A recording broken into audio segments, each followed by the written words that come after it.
ಬೆಂಗಳೂರಿನಿಂದ ಮಂಗಳೂರಿಗೆ ತೆರಳುವ ಮಾರ್ಗ ಮಧ್ಯೆ ಮಡಿಕೇರಿಯಲ್ಲಿ ಕರ್ನಾಟಕ ವಿಧಾನಸಭೆಯ ಸ್ಪೀಕರ್ ಯುಟಿ ಖಾದರ್ ಅವರಿಗೆ ಶಾಸಕರಾದ ಡಾಕ್ಟರ್ ಮಂತ್ರಗೌಡ ಅವರ ನೇತೃತ್ವದಲ್ಲಿ ಸ್ವಾಗತ ಕೋರಲಾಯಿತು. ಈ ಸಂದರ್ಭ ವಿಧಾನ ಪರಿಷತ್ನ ಮಾಜಿ ಸದಸ್ಯೆ ವೀಣಾ ಅಚ್ಚಯ್ಯ, ಕೆಪಿಸಿಸಿ ಸದಸ್ಯೆ ಕೆಪಿ ಚಂದ್ರಕಲಾ, ಕಾಂಗ್ರೆಸ್ ಮಹಿಳಾ ಘಟಕದ ಜಿಲ್ಲಾಧ್ಯಕ್ಷೆ ಸುರಯ್ಯ ಅಬ್ರಾರ್, ಕಾಂಗ್ರೆಸ್ನ ಪ್ರಮುಖರಾದ ಕೆಎ ಹಂಸ, ಬಿವೈ ರಾಜೇಶ್ ಮತ್ತಿತರರು ಹಾಜರಿದ್ದರು.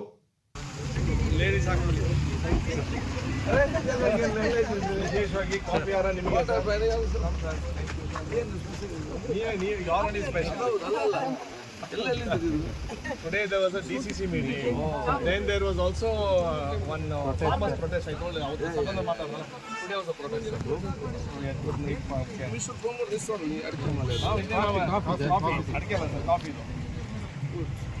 Sir, ಏನಾದ್ರು ಇನ್ವೈಟೆಡ್ ಕೊಟ್ಟರೆ ನಾಳೆ ವಿಧಾನಸೌಧ ಒಳಗೆ ಇರೋದು. Thank you, sir. So Brijesh is our General Secretary in charge for us now. Amsana, you know.